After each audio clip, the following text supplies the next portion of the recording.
Hello, welcome back to 1874. It's time for our weekly podcast with myself, Dan Bardell, and the Athletics' Jacob Tanswell. We're going to look back at Aston Villa 2, Leicester 1 from Villa Park at the weekend, and we're also going to talk a little bit of transfers as well, I'm sure, because the transfer window is, of course, now open.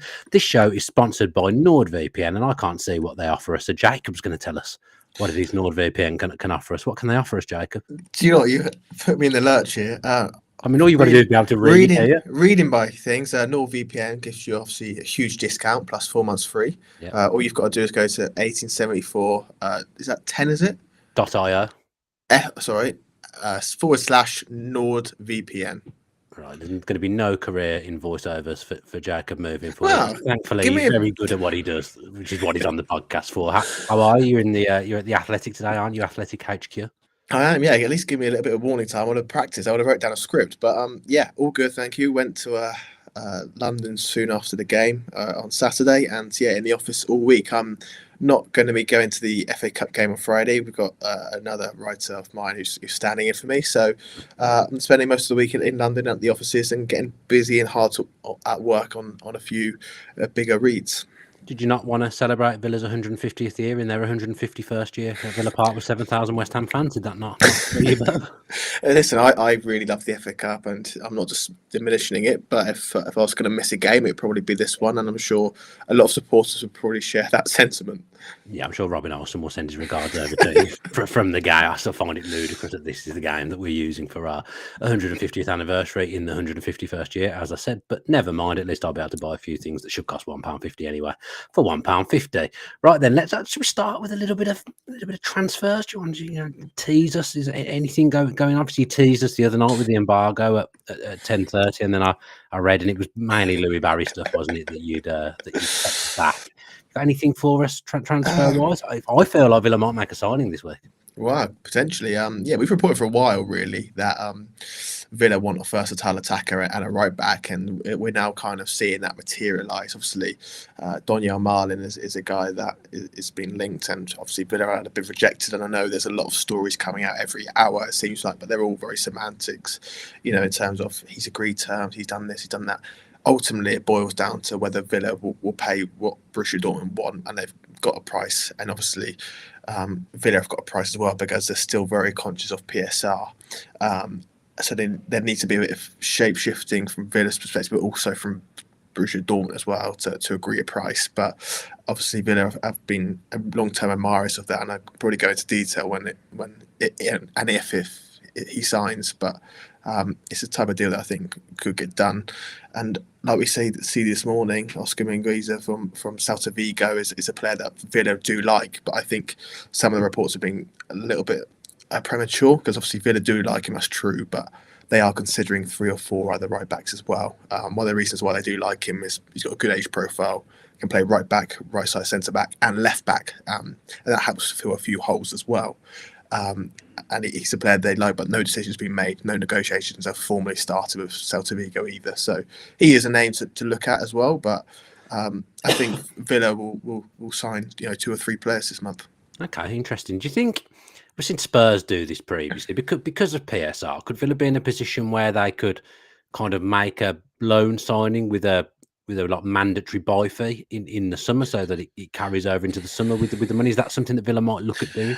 Do you know, I've been thinking about this, and over the weekend I shared a few messages with agents and people like that who obviously had their ear to the ground, just to get a general feel of the budget Villa have and the current market conditions. And a few people have mentioned loans and stuff, and I think that could be a good route. But at the same time, Emery, as he always says, will only bring players in that he feels that can upgrade the squad. And January is obviously a notoriously difficult month, but bringing players on loan initially doesn't really work for the selling club, because they want money instantly, and they want to reinvest it straight away. So I think it'll be difficult, but in an ideal world, Villa would like to do that simply, obviously, because it will delay the payment.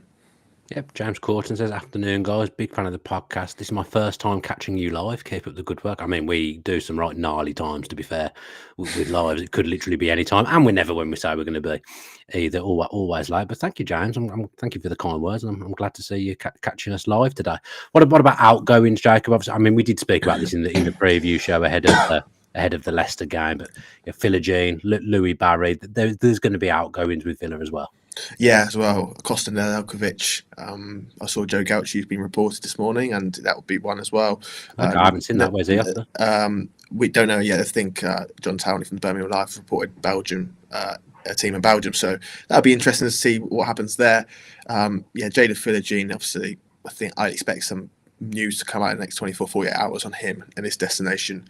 Samuel Willing Jr. as well. No decisions being made yet on whether Villa will recall him and what send him out on loan again.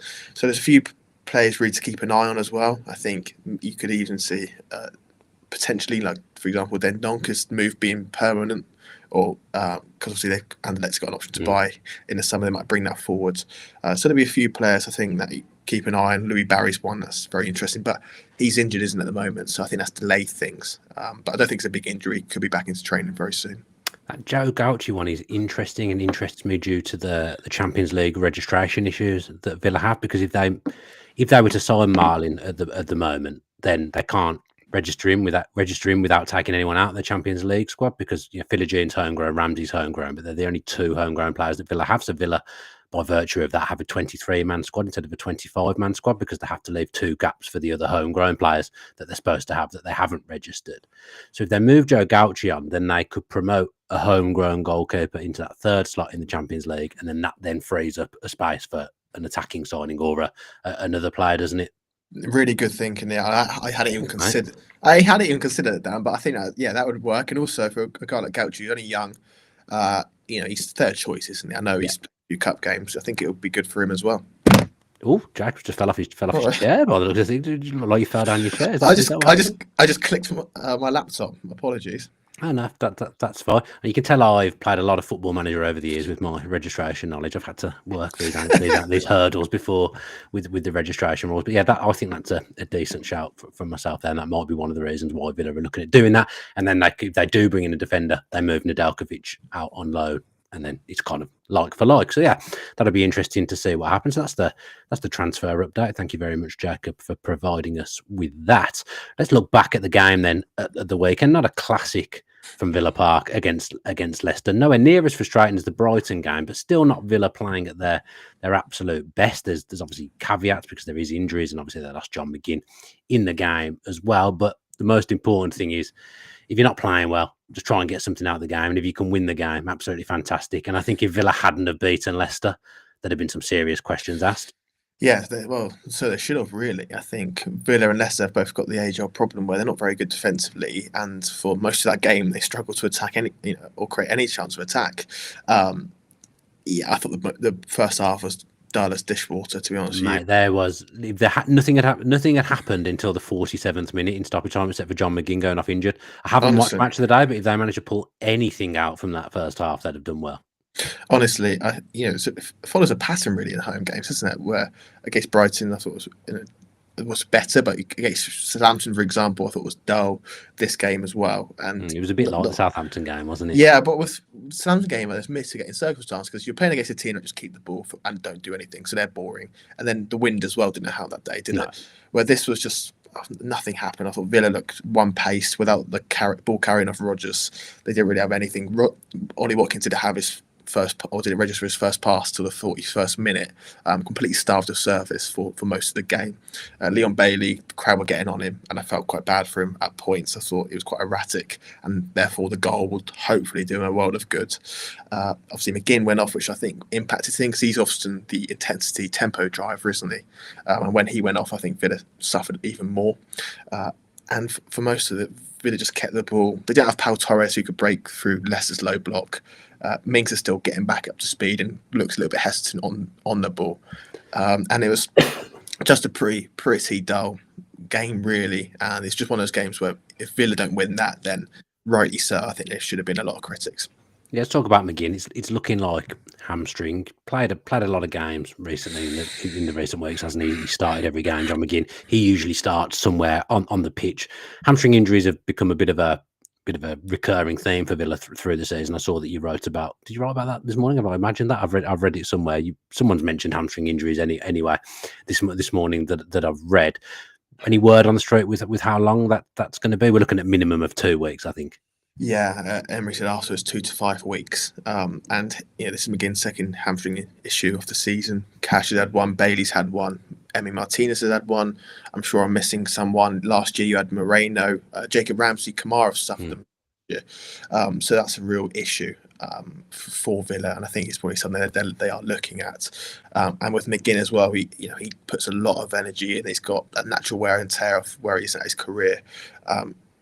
And in order for him to be, a good player or an effective player, he has to work really hard. So it's either nothing or everything with John McGinn. He can't manage his way into games. He has to go full power. So that's really quite disappointing. And I think he's played more games than maybe Emery would have liked. But I think, given the form of other players in attacking positions and maybe the lack of trust he has in Emiliano Buendia, who you would have assumed he would have taken some of the minutes off McGinn. He's had to play a lot, and he's eventually pulled up.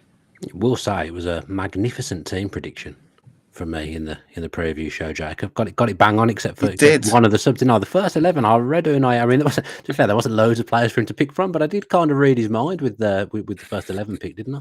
Yeah, he did. I must admit, I thought Onana would have started, but Barkley started, and I thought he was probably the best player on the pitch. So good backing from you, but also shows that Barkley, rightly so, deserves a start, and he's got backing from Emery. And the fact that Onana wasn't, asked to come on shows that, he's got a little bit of work to do. I felt like it was a Barkley type of game. That was why I obviously predicted it in the first place. Trying to break down a team at home, I felt like Barkley in the middle over Onana, because you're probably not going to need as much in transition. That to me felt the logical choice, and it's a great finish from Ross Barkley. Just had a baby as well. Obviously, he celebrated. That's his fourth goal of the season, with quite limited minutes, really. I mean, Villa's transfer business in the summer has been discussed, and the pros and cons of it's been criticised. Some of it's obviously been praised as well. But you've got to say, probably their best piece of business, arguably, has been Ross Barkley, because he gets about his business with the minimum of fuss. He's contributed when he's needed to. He's very low maintenance. He's a good footballer as well. That's a good bit of business from Villa in the summer, Ross Barkley. Yeah, fantastic. I think Villa did really well, because they signed him at a time when it's quite chaotic, right? They had to deal with PSR. There was the elephant in the room. There was, as Damian Vidagani said in our interview, it's a ticking time bomb. So the fact that amid all this panic, they managed to get that deal done really early. If you remember, it was in early June. Although the deal didn't get announced till the start of July or whatever, the deal was kind of done. It was 5 million. They took advantage of Luton's predicament and the buyout clause of 5 million, and for the value was terrific, wasn't it? And he's got a lot of big goals. It was a Leipzig goal, quite fortuitous, but it counted. He's become a bit of a threat from set plays as well at the near post. Scored that goal, and I think he's probably got one of the best techniques in terms of his shooting as well. So when that ball dropped, I thought he was the perfect player in the perfect position to score that goal, and it was lovely to see. Yeah, I remember him scoring against Leicester in the COVID year. I had a sneaky feeling for him to score. I wish I'd put a bet on. I did also have a sneaky feeling for Bailey to score, and I did put a bet on with that. But I wish I'd done the Barkley one as well. So great to go 1-0 up. It didn't kind of feel like it was coming at the time. Villa were having a frustrating day, not necessarily playing badly, but just toiling. And Leicester set up very well. I will say that. Maybe they didn't set up very well, but they set up in a way that frustrated Villa, and Villa found it very, very difficult to break them down. Eventually, obviously, they did off the breakdown of the set piece from Ross Barkley, but Villa don't like to make lives easy for themselves this season, can't possibly do anything comfortably. So, of course, when you've scored, you've got to let Leicester score with their next attack, haven't you? You just have to.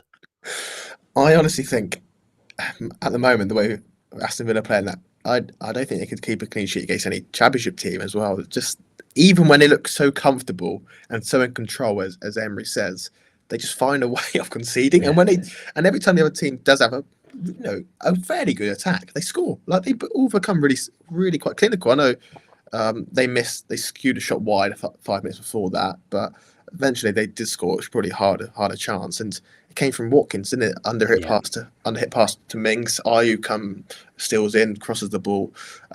Great save from Emmy Martinez to start off with, wasn't it? But Villa just couldn't react to the rebound. And then just thinking, oh my word, Villa literally huffed and puffed for 55 odd minutes to score. And then within 5 minutes, they concede again and they're back to square one. Yeah, so frustrating. I mean, they don't get any luck either, because they have nearly got away with it. Martinez has made a brilliant save, as he so often does, but of course the rebound goes in. So they did almost get away with it. I feel for Watkins as well. You've obviously wrote about Ollie Watkins this morning, which we'll come on to. It's a bad pass. He's made a mistake and given the ball away. He's so far down the other end of the pitch to make that mistake and to end up conceding off. It just feels typical of his luck and sometimes Villa's luck at the moment as well. But you've wrote about Ollie Watkins this morning, obviously without going into the detail that will spoil the piece. What was it you were writing about?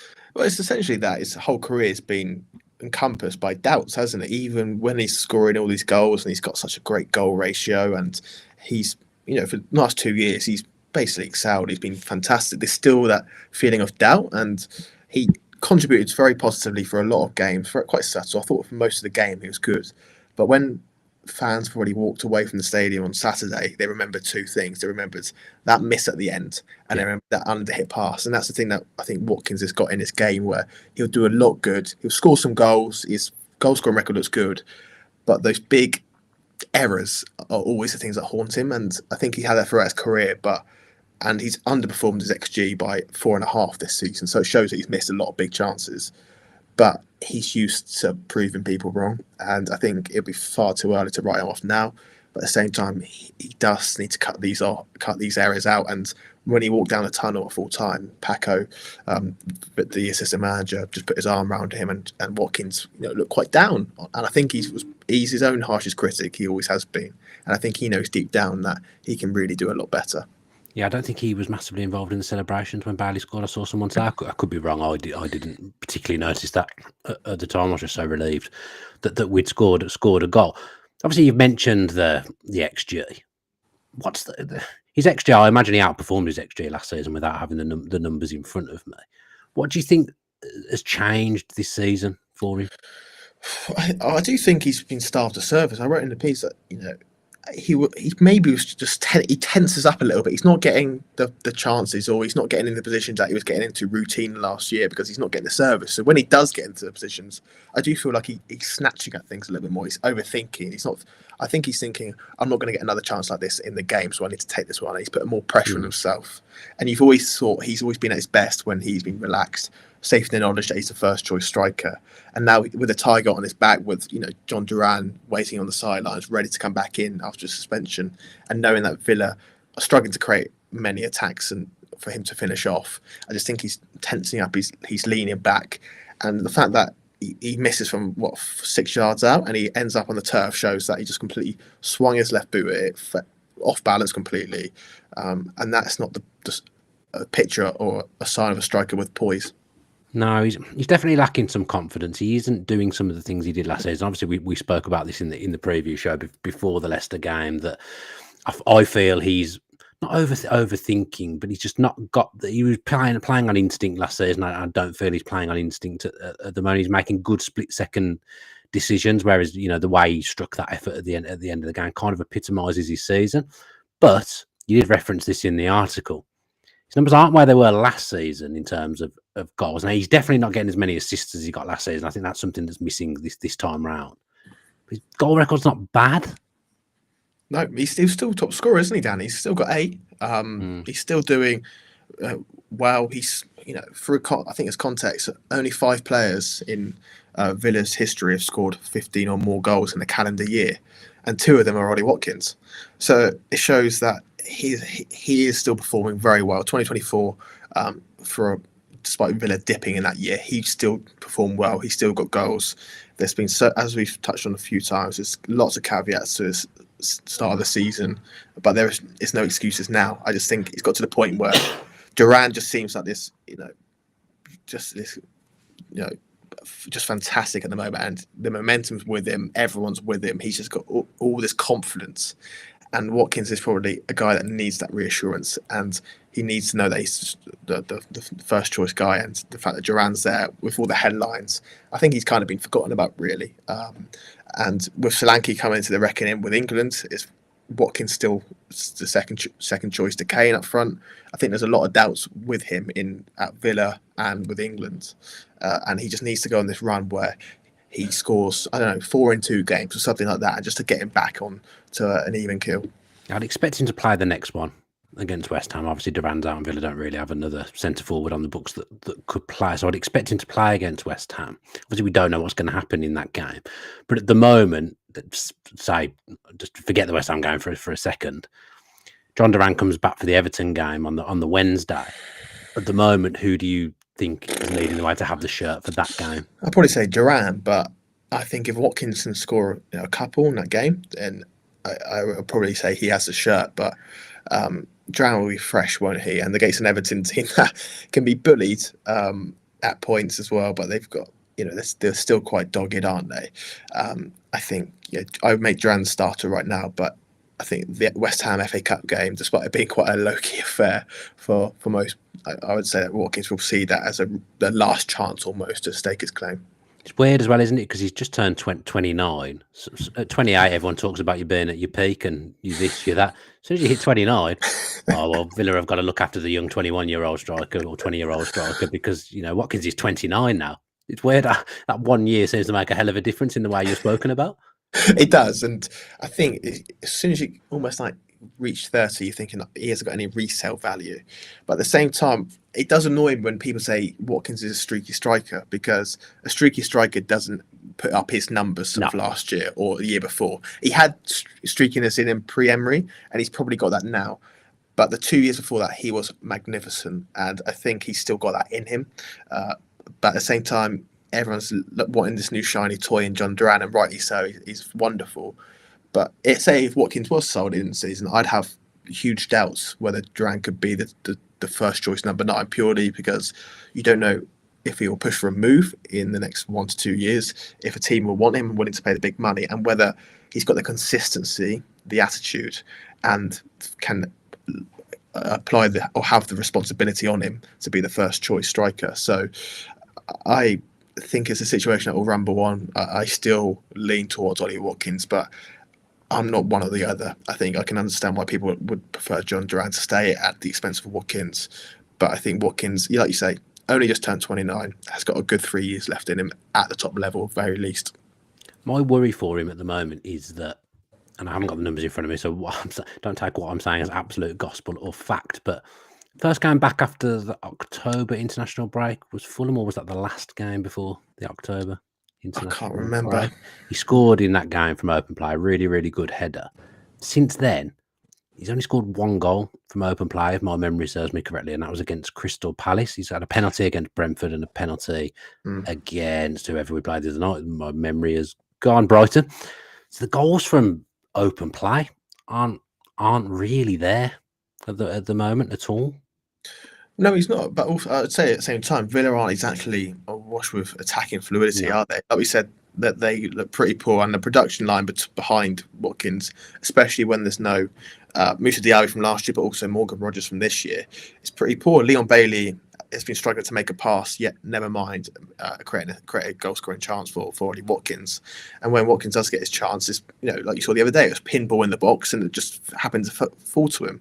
So I do think the fact that Diaby's not there at points would kind of help him, because I thought those two dovetail really well last year. And if you do bring in Donyell Marlin, playing in a similar position to maybe Diaby did last year at times, I think that would really help Watkins. But other clubs are, their analysts are being paid to find the weaknesses in Villa's attack, and they've been able to stifle a lot of Villa's attacking threat from last year. And Watkins is one of them. And you've seen in games, Watkins has had more chances in the last 5 minutes of games than he had in the previous 85, because those games are suddenly becoming a little bit more open, more transitional, and that suits Watkins, where at the start of games, in the first 60 minutes of games, other teams have been a little bit more defensive, and Watkins hasn't had the chances to score. Yeah, Kevin Morgan said Duran is an actual finisher. Ollie isn't. Name a time Ollie dinked a keeper or curled into the far corner. Well, definitely dinked the keeper against Arsenal last season, and he had an array of finishes in the goal. If you look through the goals he scored last season, he scored all kinds of different goals and different finishes. So I'm not sure I'm buying that. But if you're talking about this season, that's probably a fair comment. But overall, I don't think that's fair. But this season, it probably is fair. He probably hasn't dinked the keeper at any point this season. Let's talk about the man Leon Bailey then, who obviously scored the winner. Great substitution from Unai Emery. I was actually really worried he was going to take Bailey off. It sounds stupid given in mind that he hasn't scored or got many assists this season. But I just felt that sometimes Bailey comes off 60, 70 minutes. Maybe that's one of the reasons he hasn't got as many goals this season, because he doesn't play not 90 minutes. And I just felt there's no width without him in the team. And when he came off against Brighton, I thought we got worse. Actually, I thought he was having a decent game against Brighton. So I was really pleased to see him stay on. And I was really pleased to see Maatsen come on as well, because I felt the game was crying out for him. Luca Dean did absolutely nothing wrong, putting another really, really good performance, Luca Dean. But I just felt that game was made for Maatsen. And straight away, it showed, didn't it? Because Maatsen's come on and forced the issue and played the ball across for Leon Bailey. Unusual goal for him, actually, getting across to the near post from the right hand side to not one at the near post on the left hand side. But by God, did he need a goal? God, it's been a long time coming this season. It has, and that's what Emery wants. He wants the opposite winger to get into the box. He wants more bodies into the box, and Bailey did it. And I thought, probably around the 15th minute mark, I spoke to a few journalists around me, and I just thought this is where Maatsen could come in, because you've got, as I say, Villa were one pace for most of the game, and Luca Dean's a brilliant stand and deliver crosser, but he's not going to threaten him behind. And I just felt Villa needed a change of pace. They needed a different dimension of attack, and Maatsen could do that. He's got that burst of acceleration to get him behind. He's a lot more intense in his offensive actions as well than Luca Dean. And I just thought that was a perfect time to bring him on. And that what he did there was that showed us substitute that was alert, ready to come on. The way he pressed and harried and then drove into the box and drilled a perfect cut back to Bailey, I thought was just fantastic from him. And then you have Leon Bailey, who does what a right winger or right forward should do, where he runs diagonally across the width of the box and scores first time. You see Salah has done that countless times over his career, and that was great for Bailey. I thought he had a really poor game, worse than he did against Brighton. You think? I don't know. Honestly, I don't know if you're. I think he's doing all right at the moment. But fans were getting on his back. I don't know if I just made it, but some of his final ball were over here, under here. There was a sense of anxiety with him. I thought against Brighton, you're right, Dan. I thought he was fantastic. Then he was great. But that goal should do him a world of good. And like you say, especially if Philogene goes, Villa haven't got that guy that can hold the width, can they? So, he's going to be a very important player till the end of the season. I'm assuming Marlon would play some football there and be the kind of alternative. Obviously, he would probably play as one of the 10s as well, central 10. But I'm assuming that he would come in with the option of being that man that plays on the right hand side as well. Yeah, I think he can obviously do the job there, but I don't think naturally he's as inclined to be on the touchline. He's the type of like wide forward where will operate in that channel almost, where Bailey will stay a little bit slightly wider. So I'd expect him to dovetail between Bailey and the right side of 10 positions, really. Marlon might be good for Bailey, like in a similar way Diaby was for Bailey as well, although towards the end it felt like only one of them ever played. But I feel like Diaby, when they were on the pitch together, was good for him, and it kind of freed up space. And I quite like the signing of Marlon. I think that will help Villa, because he's a different type of player to Diaby, but he does carry some of the same threats of Diaby. And I do think we've missed that at times, because Philogene's been a non-entity. Let's face it, it's just not been an option for Villa, a trustworthy option for them to use at all. So I'm quite looking forward to that. And now Bailey's off the mark, I'm just hoping it sets him on a run of doing something, because they've certainly missed his goals this season. He got so many last season, was so good. He's arguably one of the players of the season for Villa last season. He's just had a really, really indifferent start to the season, or first half of the season for Villa. But you could see what it meant to him as well with him with him scoring. He needed that goal. I thought he was going to burst into tears. I thought he cried as well as he took the monitor. But I really like Leon Bailey. I think he's a good worker. He's had a lot of a few difficulties behind the scenes. Confidence as well has gone. I think he would even accept that as well. And for a guy like him, who's one of the few in the team that can really take risks on the ball, and is allowed to take risks on the ball, I think having that confidence and that goal is going to hopefully do a world of good. Really, I think he's a really good player. And if you can get that 6 months he had last year, and he can spread it out across a 3-4 year period, he could be anything he wants to be. Yeah, I think Rich Mack raises a good point here. He says the whole team was awful in the first half. But I think when you're the attacking winger in a team that's playing badly, and you're part of you're one of the players that's played badly, you always be the one that gets singled out. It's just the way it is. But nobody covered themselves in glory in that first half. It was a real turgid first half from Villa. But yeah, hopefully Leon Bailey get some good into him now. On Maatsen, what will that do for him? Because he's been really on the periphery. He hasn't even been coming off the bench in recent games. I know he's just had a child as well. I like him. I think when he has been on the pitch, he has offered something. I've quite liked him coming off the bench because I think he offers a Yeah, direct, different yeah, dimension to Villa's attacking play. It was good to see him link up with Ramsey as well. Maybe that's something we can see for Villa moving forward. Dave Reed said a few weeks ago on a preview show that the staff at Bodymore have been working with Maatsen around some of his defending and his body position and little subtleties like that. They've been doing some close work with him, which shows that long term he's going to be a big option for Villa, and they are going to use him. He is a project player. But will that burst and him getting that assist, will that see him get more football moving forward? I don't think his attacking qualities have been in doubt. That's the reason No. why Villa signed him and why they ultimately chose to let go of Moreno. As Dave would have said rightly, that defensively was probably the issue, and they had to do a lot of work though with Luca Dean, and evidence suggests that apart from Moreno, who obviously hit his stride straight away at Villa, other fullbacks have had to take time in learning the ropes, their body position, and defending their back post, 1v1, knowing when to drop into a mid block, to press high, to lock on and go man for man. A lot of these areas, and I think it's important that Matt's had time to learn. And I think at the moment everyone's questioning whether Villa should have signed a right back, and I've been thinking that as well. But I think in a year's time, you'll think Villa signed a really, really good player here. And right now, I'm quite happy I think it's quite a good idea to have Luca Dean start for 60 minutes and then bring Maatsen on, or maybe bring Maatsen ahead of Luca Dean. But I do think around the February, March time, there'll be probably questions whether Maatsen should deserve to start over Luca Dean. Yeah, and I think as well, he's still a young player. I think we all looked at the fact that he's in the Champions League Team of the Year from what he did in the second half of the season for Dortmund, and expected him to come in. But how do you think he's felt with his start? Do you think this has surprised him? Did you think he would have thought he'd have played more than he has? Yeah, I think Maatsen, he would have thought and hoped that he would have played more. I'm working on a piece we're doing, speaking to a few people about Maatsen, but he probably won't be out until he really establishes himself. He's got, as I say, he's got great pedigree, really, not just with Borussia Dortmund last year, but he had some good spells in the championships as well, which would have hardened him up. He can play as a left winger, as a left-sided 10 as well, which I thought we might have seen a little bit more of, but he seems to be a bit more of a left back. And I just think he gives you a different dimension. And in a world where no one really wants a fullback anymore, everyone wants to convert a centre back into a fullback and be quite boring. Having a freewheeling left back like Maatsen is very entertaining when he's at full pelt. That's one of my. I don't mind that on the left hand side. I'm absolutely fine with it. One of my, not bugbear, because I find it very difficult still to criticise Unai Emery and Villa, but I feel like a lot of teams play with that inverted right back. They have a full back that steps into midfield, and that's not something we've ever seen Villa progress and move into. That would be one.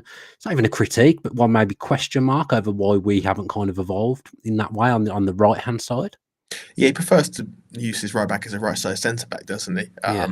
And maybe if you play Maatsen, who I think is probably more inclined to drift in and invert. I think he did that on pre-season last year at Chelsea. You can bring in Maatsen but that would require you to have width from the left winger, which Villa haven't got. So you probably want your left back now to keep the width, but that would require a change in shape. And I do wonder, this is probably for another day, but in the next few years, whether Emery's going to change, the build-up structure more discernibly, because I think teams are starting to cotton on that and know how to press. So I think Maatsen, but it gives you a good option, doesn't it, Maatsen? He can do both, I'm sure. Yeah, you have to reinvent. There's no way Villa will be playing the same way in a couple of years' time that they played last season or this season. I think he's tried to do a few little things this season that maybe haven't quite come off or haven't quite worked. But I think you'll see Villa move away to something, I don't want to say more sophisticated, because that's not the right word, but kind of something a bit different as the years move forward. Because you're right, teams do suss you out. They can watch hours of footage of you playing in a certain way. You have to. Villa and Emery's always been very good at offering the subtle differences game to game. Maybe not as much this season, I would say, but definitely the year and a half before, I always felt that way about it.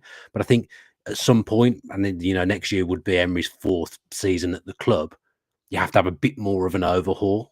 And I do think that will be what we see in the summer. Villa won't play the same kind of way that they have played over the last 3 seasons. Next season, there'll be something different.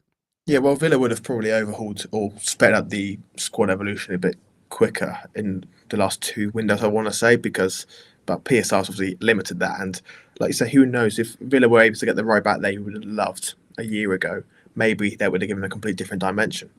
Right backs are very important now in these years. And if they had someone else a bit more comfortable centrally, for example, than Matty Cash, maybe that would have helped Emery change his formation quicker. But he can only work with the players he's got. Yeah, I look at how Arsenal have evolved and some of the stuff their fullbacks do. You know, Ben White, for example, when he plays right back, sometimes he'll play as an overlapping right back. Sometimes he'll come in and make the invert and make the midfielder. Sometimes he'll play as a third centre back. You do kind of get the feeling that was what Villa were looking to do with Gertruda, so that there could be different things for different games. But that, of course, hasn't happened. Right then, I think that does us looking back over the game. So thank you very much to Jacob for joining me. We'll get NordVPN to see you out in a moment. But if you aren't already subscribed to the channel on YouTube with your post notifications on, then if you could do that, that would be absolutely fantastic. And if you're listening via audio, give us 5 stars and leave reviews, all the stuff I bang on about every week that nobody ever seems to do. You're back ahead of the FA Cup game, of course, to preview that, so we'll let you know when that's coming. Keep an eye on the socials. Don't forget about NordVPN. They're going to play us out now, so thank you ever so much to those that have joined us live. Always appreciate it. Always love the chat in the live that goes on when we're doing the podcast. Only one thing left to say: 1874 is proudly sponsored by NordVPN, so when and you can't watch it, we want to help you. NordVPN is a secure and private service which works on pretty much any device, including your laptop, mobile, and television. So if you want to watch some live content, it allows you to appear like you're in another country. And whilst you're connected, no one else can find out what you're doing, including your internet service provider. Beyond this, the service also has threat protection baked in to protect you from intrusive website ads and malware, which is pretty handy for you. As part of NordVPN support performance for free, this also includes Nord's 30-day money-back guarantee. All you've got to do is go to 1874.io/NordVPN and sign up. All the details are also in the description. As always, we're very grateful to anyone that signs up. We know that money is tight, but if you think NordVPN will help you out, it will also help keep the channel running and help us too.